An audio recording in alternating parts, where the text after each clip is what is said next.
He thought she was just another black woman he could scare.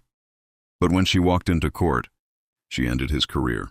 That night, the road was almost empty. A few cars passed by, their headlights shining on the wet ground. The streetlights flickered, throwing long shadows over the highway near Birmingham, Alabama. It was a little past 11 p.m., the kind of time when most people just want to go home. Lieutenant Commander Renee Dawson had been driving for almost 2 hours. Her fingers tapped the steering wheel while she softly hummed along to an old jazz song playing on the radio. She wasn't in uniform, just wearing a black sweater and jeans. Her hair was pulled back. She didn't stand out, or so she thought. Then she saw flashing red and blue lights in her rearview mirror. They were getting closer fast. Her stomach tightened, not from fear but from tiredness. She already knew how this kind of situation usually went. She turned on her signal, changed lanes, and stopped her car on the side of the road. She put the car in park, took a deep breath, and kept both hands where they could be seen. She had served in the military long enough to know the routine. A white police car stopped behind her. The officer took his time getting out. When he finally did, he moved like someone used to being obeyed. His heavy boots scraped the road, one hand on his belt, the other holding a flashlight that turned on as he walked closer. Renee watched him through her side mirror. The light hit the name on his badge. Briggs. License and registration.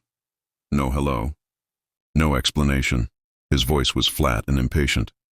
Renee met his eyes in the mirror, then slowly reached into the glove box and handed him her papers. "Was I speeding, officer?" she asked calmly. Briggs didn't answer right away. He took her papers, holding them just out of reach while looking over her car. "Taillights out," he said. Renee frowned. "That can't be right." Briggs finally looked at her. "Are you arguing with me?" The air grew tense.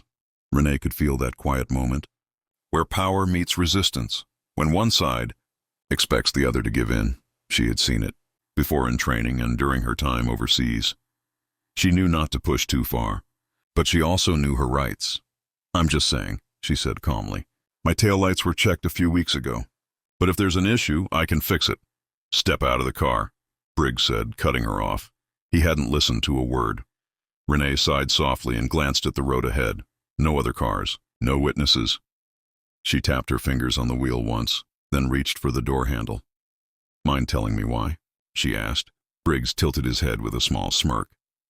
"Because I said so." Renee let the words hang in the air for a moment, then unbuckled her seatbelt and opened the door. The night air felt cooler than she expected. She stepped out, her posture calm but ready. She didn't want to fight, but she wouldn't be bullied either. Briggs stepped back, looking her up and down. She could feel him trying to decide how much he could get away with. "Turn around." Hands on the car. This time she hesitated. For what reason? Briggs stepped closer, his smirk gone. "Are you resisting?" Renee stood firm. "No, I'm asking a question." Something flashed across his face. Maybe anger, maybe amusement. Then he grabbed his radio. "We've got a non-compliant driver here," he said quietly. Then louder, "Turn around!" Renee's heart beat faster, but her face stayed calm. "Officer, you need to understand something," she said in a steady voice. "I know exactly what I'm allowed to do, and I know exactly what you can't do." Briggs didn't like that. His jaw tightened. "You're under arrest," he snapped, reaching for her wrist. Renee moved back quickly, just out of his reach. "Under arrest? For what?" she asked. "For obstructing an officer," Briggs said, pulling out his handcuffs. Renee breathed out sharply through her nose. So that was his game. Her military training kicked in. Steady heartbeat. Calm breathing. She knew she had two choices. Obey now and fight later, or resist and risk things getting worse. She chose not to become another statistic. Her movement stayed slow and careful. She turned and placed her hands on the roof of her car. The metal felt cool against her palms. Briggs quickly pulled her arms behind her back, tightening the handcuffs too much before shoving her toward the patrol car. "You don't know what you're doing," she murmured. Briggs laughed. "Lady, I know exactly what I'm doing." But he didn't, not even close. The hard plastic seat in the back of the patrol car pressed into her back. Renee sat still, her wrists burning from the tight cuffs. She breathed slowly as the door slammed shut, trapping her inside. Outside, Briggs walked back to his car, mumbling something into his radio. Renee looked at the glass divider between the front and back seats. She saw her reflection, calm and composed, but underneath, something was boiling. She had faced combat drills, dangerous missions, and interrogations overseas. But this was different. This was a man with a badge, drunk with power, thinking he could do anything. Minutes passed. 5. Then 10. She moved her hand slightly, testing the cuffs. They were painfully tight. He had done it on purpose. The driver's door opened, and Briggs got in, whistling. Well, he said quietly, buckling his seatbelt. Let's take a little ride. Renee didn't answer. Briggs pulled onto the road, the car jerking forward. Lights still flashing. Red and blue reflections painted the road behind them. You know, Briggs said after a moment. Most people just stay quiet when I tell them to step. Out, Renee exhaled sharply, through her nose. And most officers don't arrest people for asking questions during a traffic stop. Briggs laughed and shook his head. Lady, you must really think you're somebody. She looked at him through the glass. I don't think, she said. I know. That made him pause. His knuckles tightened around the steering wheel, irritation flashing across his face before he hit it again. You military? He asked suddenly. She didn't answer. Yeah, I figured. He continued. You've got that attitude, the kind that thinks it's above the law. He smirked. Bet you thought I'd back off when you mentioned it, huh? Still, she said nothing. Briggs clicked his tongue. Shame, he muttered. If you'd just kept your mouth shut, we could have avoided all this. Renee's jaw tightened. He was acting like this was her fault. Up ahead, the police station came into view, a small gray brick building beside the road. The parking lot was almost empty. Late-night arrests were rare, and tonight she was the only one. Briggs parked near the entrance, turned off the engine and looked at her through the glass. Gotta say, he murmured, I love when they make it easy. Before she could reply, he got out and slammed the door. A second later, her door opened. Let's go, he ordered. Renee stood up, twisting her wrists slightly. The cuffs dug deeper into her skin. He hadn't loosened them at all. She kept her head high. As he led her inside, past a bored-looking desk sergeant and into processing, the air smelled of old coffee and sweat. A metal bench lined the wall, and a steel door led to the cells beyond. Briggs uncuffed her just long enough to take her through booking, fingerprints, mugshot, the usual routine. The other officers barely looked at her, going through the motions. She had seen this kind of indifference before, the kind that let men like Briggs get away with anything. When it was over, Briggs grabbed her wrist again and pulled her toward the cells. You think you're smart, huh? He muttered. Renee glanced sideways. I don't have to think. His grip tightened. She knew that comment got under his skin. Enjoy your stay, Briggs sneered, pushing her toward the cell. Renee caught herself before she stumbled. She turned and watched as the metal bars slid shut between them. Briggs smirked, tapping the bars with his fingers before walking away. The lock clicked. Renee took a slow breath and sat down on the metal bench.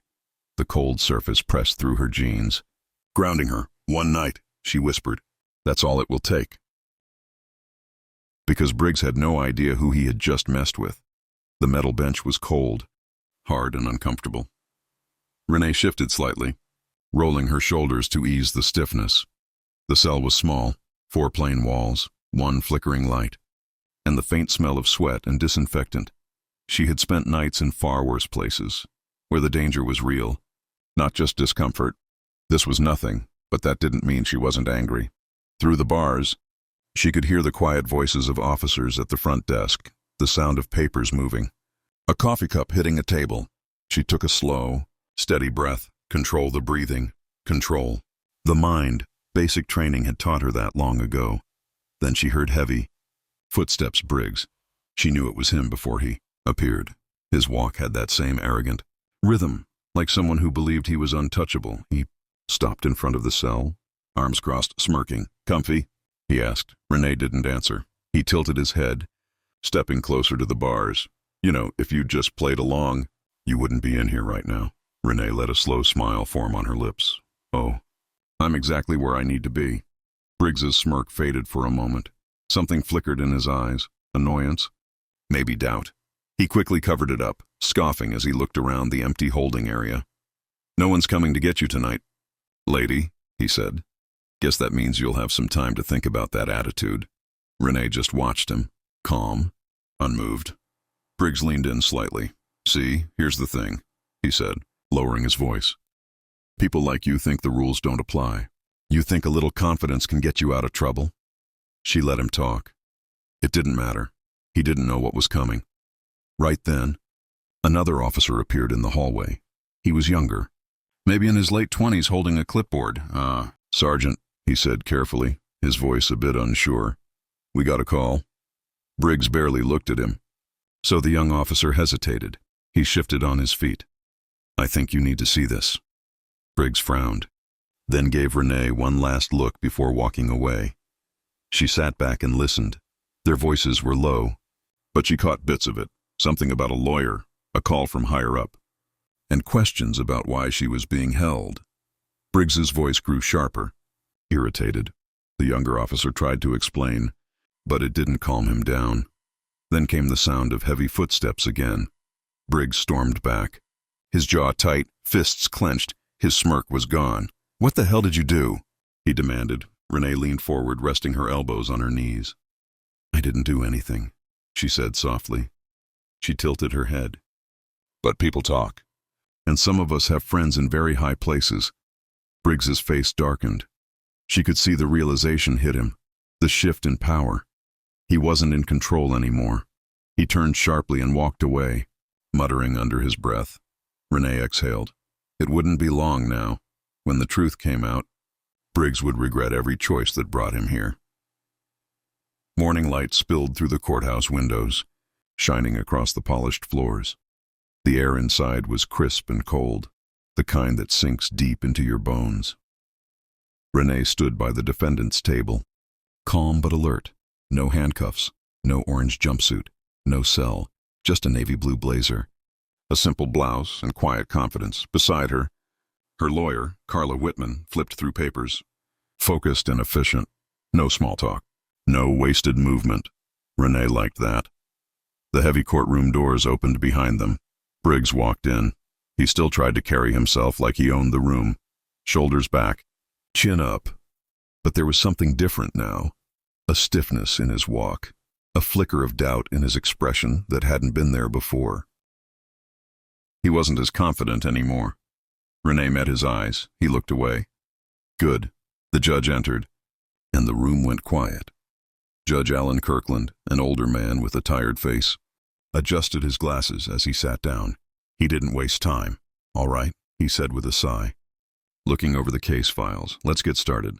The prosecutor, a middle-aged man with neatly combed hair, cleared his throat. "Your Honor, we have reason to believe that the defendant, Lieutenant Commander Renee Dawson, was held without legal cause, and new information suggests a pattern of misconduct involving the arresting officer, Sergeant Daniel Briggs." A low murmur moved through the courtroom. Briggs shifted in his seat, his jaw tightening. The judge looked at him over his glasses. "Sergeant Briggs, care to explain?" Briggs leaned forward and cleared his throat. "Your Honor, the defendant was uncooperative during a routine traffic stop." The prosecutor cut him off. "Uncooperative?" he asked, holding up a document. "Lieutenant Commander Dawson's record shows a respected military career. Graduate of the Naval Academy, multiple awards, no criminal history, no unpaid tickets. So, are you saying this woman was such a threat that you had to arrest her over a broken taillight?" Briggs opened his mouth but said nothing. The silence stretched. The prosecutor continued, flipping through his papers. "Also, an internal review of your arrest history shows an unusually high number of traffic stops involving black drivers in this district." The whispers in the courtroom grew louder. Briggs's face darkened. "Judge." Kirkland sighed and set his file down. "Sergeant." "I don't like what I'm hearing." Briggs crossed his arms. "She resisted," he said. The prosecutor raised an eyebrow. "The body cam footage says otherwise." The room buzzed again. Briggs looked at the judge. Defensive. "I was following standard procedure." Judge Kirkland didn't believe him. He turned to the bailiff. "Let's play the footage." Screen lowered at the front of the courtroom. The video began to play. Renee didn't turn to watch. She remembered every second. Briggs shouting orders, her calm replies, the unnecessary force, the smug look as he tightened the cuffs. When the footage ended, the room was silent. Judge Kirkland leaned forward, hands together. Sergeant Briggs, you broke protocol. You made an illegal arrest, and you left out details in your report. Briggs started to speak. But the judge continued. The charges against Lieutenant Commander Dawson are dismissed. His gavel came down, sharp and final, and I strongly recommend an internal investigation into Sergeant Briggs's actions. The tension in the room snapped like a tightrope breaking. Briggs looked stunned. His face turned red. His hands clenched. Renee exhaled slowly, steady, controlled. She had never doubted this moment. She gathered her things and stood. Before leaving, she looked at Briggs one last time. Their eyes met, but neither spoke. They didn't need to, because this time, it wasn't Renee fighting for her name. It was Briggs. He stormed out of the courtroom, his footsteps echoing down the shiny hallway. His face was tight, his jaw locked. He could feel everyone watching, officers, court staff, even reporters who had come after hearing about the case. He wasn't used to this. He was used to power, to control, to walking into a room and demanding respect or fear. But now, that power felt like it was slipping away. Then came the voice that stopped him cold. Sergeant Briggs. He turned. Chief Eldon Baker stood with his arms crossed, his face hard to read. The chief had been on the force for over 30 years, a man whose word carried weight. Briggs straightened. Sir. Baker stared at him for a long moment, then gave a short nod, motioning for him to follow. They entered a private office. The door shut. The chief's tone changed. What the hell were you thinking? Briggs let out a sharp breath. I was doing my job. Your job? Baker scoffed, throwing a file onto the desk. It landed with a heavy thud. That's not what it looks like from here. The body cam footage, the arrest history. The fact that you didn't even know who you were arresting, Chief Baker said. Briggs's nostrils flared. What does that have to do with anything? Baker leaned forward. Everything, he said quietly but firmly. This wasn't some random woman. This was a high-ranking Navy officer. Do you really think this is just going to disappear? Briggs looked away, grinding his teeth. She was disrespectful. She questioned you? Baker interrupted. That's not a crime. Briggs shook his head, frustrated. You don't get it. People like that? Baker's eyes hardened. People like what, Briggs? Silence. Briggs swallowed but said nothing. Baker sighed and rubbed his forehead. The district attorney is reviewing every one of your cases from the last 5 years. You've been flagged for racial profiling, and believe me, this department isn't going down with you. Briggs felt his stomach twist. What does that mean? It means you're suspended, effective immediately, Baker said, standing straight. Internal Affairs is investigating, and if they find what I think they will, your career is over. The words hit Briggs like a punch. His face burned. This is bull. Don't finish that sentence, Baker snapped. Pack up your desk, and if I were you, I'd get a lawyer. Briggs stood there, fists tight at his sides, his world falling apart. For the first time in his career, he realized he wasn't untouchable. Across town, Renee sat in a quiet cafe, stirring her coffee as she scrolled through her phone. The case was everywhere now. Headlines, videos, comments. The footage had gone viral. Lieutenant Commander wrongfully arrested. Officer under investigation. She wasn't surprised. She had known it would happen from the moment she stepped out of her car that night. She had seen men like Briggs before, entitled, arrogant, used to twisting the rules. But this time, he lost. Her phone buzzed, a message from her attorney. Briggs has been suspended. Might face charges. Renee took a slow sip of her coffee. Good. She looked out the window, watching the city move around her. The fight wasn't over. Not for her, and not for the people Briggs had probably hurt before. But today was a win. The air outside smelled like fresh rain as Renee left the cafe. The last 24 hours should have weighed on her, but they didn't. She walked with calm strength, head high, steps steady. Her phone buzzed again. This time, it was a number she recognized. She sighed, then answered. Lieutenant Commander, came a familiar voice. I assume you've seen the news. I have, Renee said. A short silence. How are you feeling? The voice asked. Renee looked at her reflection in a nearby shop. Window, no signs of defeat, no cracks in her. Calm. I feel like I did exactly what I was supposed to do, she replied. The captain's voice softened. That's what I thought you'd say. The Department of Defense is interested in your case. Don't be surprised if they ask you to speak about it. Renee exhaled through her nose. I'm not sure I want to be a headline. You already are, the captain said. And whether you like it or not, what happened to you shows something much bigger. She knew that. She had always known. Briggs wasn't the only one. He was part of a system that had protected people like him for years. This wasn't just about her. It was about all the people who had been in her place. Those without the rank, the lawyers, or the voice to fight back. Renee leaned against a streetlight, watching the cars pass. This isn't the first time. Something like this has happened, she said, quietly, and it won't be the last. No, the captain agreed, but it's the first time Briggs is facing consequences, and that's because you didn't back down. Renee closed her eyes for a moment, letting those words sink in. She hadn't backed down, not when Briggs pulled her over, not when he tried to intimidate her, not when the cuffs tightened, and not even when she spent the night behind bars. She had stayed strong, and now she had won. The captain cleared his throat. One last thing, he said. You might be getting a call from the mayor's office, the captain said. Renee raised her eyebrows. Oh? They want to recognize you, he continued, for handling the situation with professionalism and grace. Renee smiled slightly. Well, that's ironic, the captain chuckled. You going to accept it? Renee thought for a moment, then shrugged. I'll think about it. She ended the call and slipped her phone into her pocket. Across the street, a mother walked with her young son.